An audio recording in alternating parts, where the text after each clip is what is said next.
versus the Fire Beavers. This is a big team fight. Phoenix Legacy and Fire Beavers locking horns. And at the same time, up for Fire. Oh, it's no shields left on Taskmaster. He gets that last minute swap. It's a 1v1. Denzay's taking the damage, and it's a South Central zone here, which might be interesting. I think I think this actually, what I'm really interested to see how Flavor of the Month does from this position, who a lot of the zones have been leaning towards them in the southeast, but we've had one or two that have just gone northern, and I think this is the first one that we've cast at least that has been in this exact spot here, just off to the west. And a lot of players are starting to get very comfortable inside the zone already. Phoenix Legacy were a team, we talk about clutch, they were a team that clutched out that 1v1 versus Otter to clinch a spot in the finals and to be able to play in the arenas next week as well.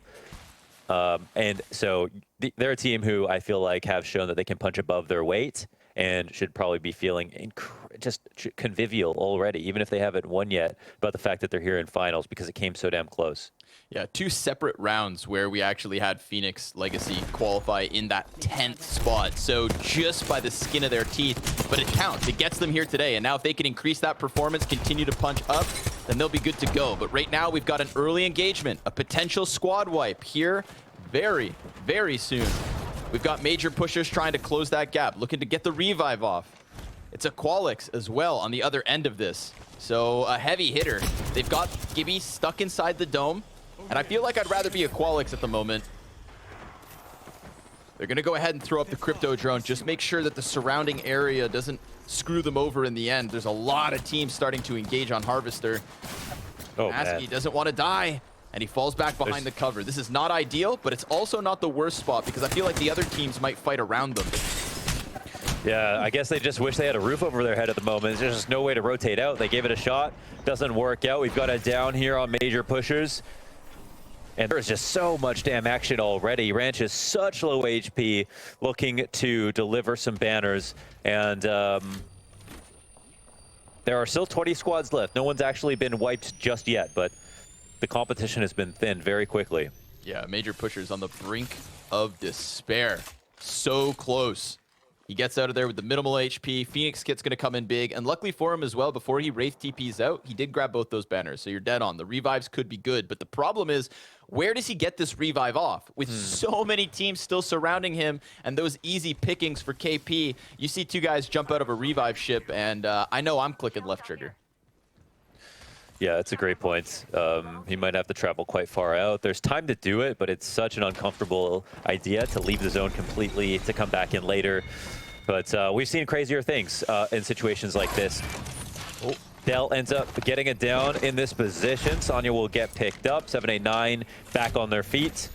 Safe and sound. Fire Beavers are running a Loba once again. That worked well for them in their adjustments into day 2.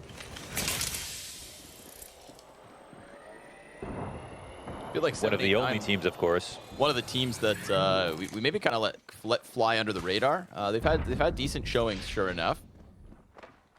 The beauty of this matchup, the beauty of these 20 teams, is that I feel like anybody could really upset the status quo on a moment's notice.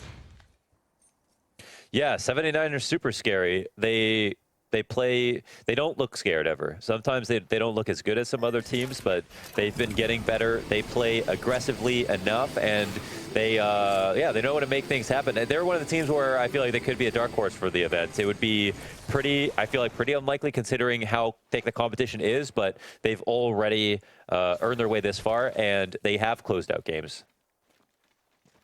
Not to mention one of the teams that starts with a point advantage, right? They're coming in on that 3rd spot, so 8 points out the gate. Only Na'Vi with 9 and KNG with 10 above them. Someone's already been there. Damn, Na'Vi were 2nd place overall coming into this? Yes, sir. My God. Yeah, and again, you know, it's like no one sleeps on Na'Vi, but at the same time, you've got to be able to win. You've got to be able to win. That's all that matters today. Little charge right. Unless you want 2nd place. Unless you want 2nd. If you want 2nd place, you don't have to win. Ooh. I love this. Little charge duel, but legit Lolly slides down. is able to escape the potential threat from Mandy. That is still Scars on a bit of a cuff, playing over towards the top of No Name. They could rotate around through the geyser, but the Crypto Drone catching Na'Vi out inside of the open. Now all three of their players on broken shields. They're getting their bats in as quick as they can, but at the same time, the abilities are in absolute abundance. Kuya hits the ground, down, and his teammates just trying to sprint away. Max Strafey, I'd say the furthest of the three. Does Kuya get left behind?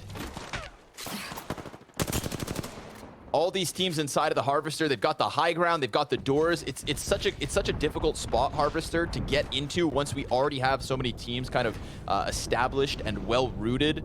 You know, there's a lot of mirrored towers, right? 4 of these openings on each side. So you can get 4 teams in the exact same comfortable position. And at that point, any other team who's trying to split between the middle is going to get pinched consistently. And that's a tough spot to be in. Just like this one. Ford Gang trying to make the most of this unfortunate Scars situation. Mandy just surviving outside the zone for the time being. He will find sanctuary, temporarily at least. They've got no other option than to play it slow in this game, and they know how to go with different gears. Like Scars know how to play a slow game, an aggressive, a proactive game, but this is one where I think they need to let people kill each other before they get involved, and we'll have to settle for a few less KP after their unfortunate drop, of course. But always a threat, very scary squad, and yeah, they're really resilient, tough to take out in situations like this. Looking for teams with caustics to do well with some of the rotations that are coming in. Maybe some of these later zones, we'll see if those caustics will be able to take advantage of the fact there's so much indoor cover. Sure. I've also got AMW just DPSing.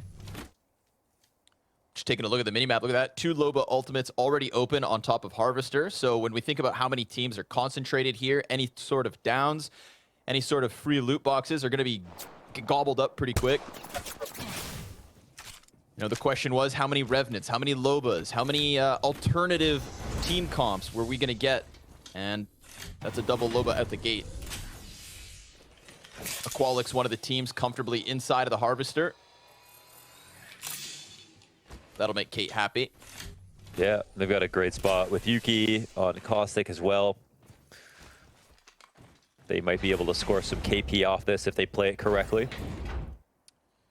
So Scars still hands down the slowest rotate. They had a team in Forg Gang just sitting outside of Fragment, kind of keeping them back there. Forg Gang decide it's not worth just gatekeeping those guys. Let's move in, think about our own game plan. And now look at Scars. Look at the difference between them and everybody else. So, you know, that ideology of just letting others go down first and coming in late, trying to slip through the cracks, well, it's potentially there for Scars, but look at what could be. Harvester, the start of the day, so many players stacked up. And I would much rather be the likes of like Underrated or Morning Stars playing down towards Tree and Thermal Station.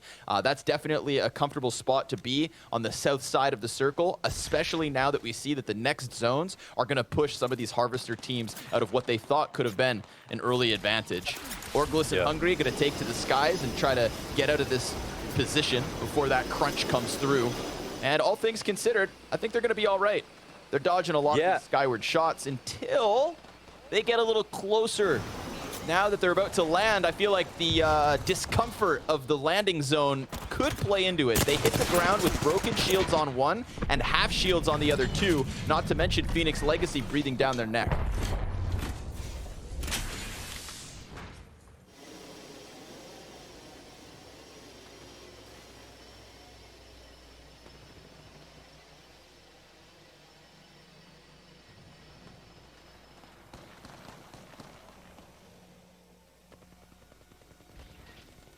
Man, that circle is starting to tighten up. Another Valkyrie rotation in. It's nice and safe. Once we get the bats off, everything is all good. Of course, the tough part is forecasting the landing area with some of these early Valkyrie rotations. You just hope that people are keeping each other busy. You don't want to do it too late when there's not enough distractions, but this is kind of a nice time. The circle is just about to close. It wasn't right at the end where everybody is outdoors, getting on the move. And right now, the only team that is going to exist pretty much outside the circle is Scars, as Mandy and Taishin are taking their time and looting and deciding how they're going to rotate in. And they still have a few options based on the way that they're coming through, but it looks like they might run directly through to the Harvester. Morningstar's an underrated, using the most of these southward positions. They keep that team pinned in underneath the rail. Quickly on with Mandy and Taishin. Now, I'd say one of the saving graces for Scars is the fact that had they rotated a little bit earlier, there was still like 4 or 5 teams sitting inside of the Harvester. Already, we've seen these Valkyrie ults come into the equation in terms of repositioning, and there's only a few stragglers still at Harvester. The early exits have played a factor in this one. 789, eyes in the sky, deal with that crypto drone so nobody knows exactly what they're up to, and we've got that Loba ultimate at the ready on Esdesu, sitting just above Taskmaster and Co. Again, this one is Valk ults, man, in abundance this morning. Yeah, and you just don't want to do them too late. I mean, there's going to be a couple more later on in the game, but you just want to find that timing where people are shooting at each other. Maybe there's a moment where you think people are going to rotate. Sometimes you just want to try to get some information if possible, but there is some RNG involved in terms of when what you can know as a Valkyrie, trying to get your team to safety or a better position. So one of our favorites, Endeavor, about to get contact versus Underrated. Underrated decide to go with the Death Totem, and they're going to try to utilize that as they give chase, right? We saw this Valkyrie ultimate get them close by. A crypto drone in the middle, and Underrated chasing above and beyond. They get the first down onto blasts. That's a thirst, and therefore at least 1 KP. But now the charge rifle's playing an effect, and remember, they're not going to actually die by the time the death protection expires. So now they're sitting in this tunnel with low health, but they have chased away Endeavor. Elsewhere, we finally see Fenerbahce, I believe, come out of this hidey hole. Was that Endeavor? That got chased down towards the tunnels, yes. Yes. Who did they just down here, though? Oh, I don't even know. But we'll have to see. 17 Well, 17 squads, yeah, that's something. It was getting a bit sweaty here with the circle closing, no wipes for a moment. But now some duels started to take place, and it has just been a lot of parity for Na'Vi as they have tried to advance in this round. But I don't think they've secured that much KP. They haven't secured any KP yet, even though they've had to fight quite a bit. So they've just been burning a lot of resources, but they've also been opened up to being able to loot more than some others. Up to gold shields on 2 people as well. There's a down from Mesh. This would be such a solid spot for Na'Vi if they can lock into it. There are no stragglers anymore. Everybody has entered the fight. Yeah. And now suddenly, if we take a look at the map as well, we see that Scars, they have found the smallest of cubbies to the north side of Harvester, and the zone actually doubled back to that side. So now that we're getting into these tight zones, check out the dark blue team in Scars. Like, if you are playing for, a man-down situation, this is best-case scenario. I feel like all things considered, they've come out in a decent enough spot. They just got to make sure that Na'Vi can't come hunt them. And keep yourself away from the eyes of this Harvester dog pile. But all the teams that were towards the south and Underrated and Morningstars feel like now they've got to get the groove on. 15 squads left over. Phoenix gonna drop Dazao out of this.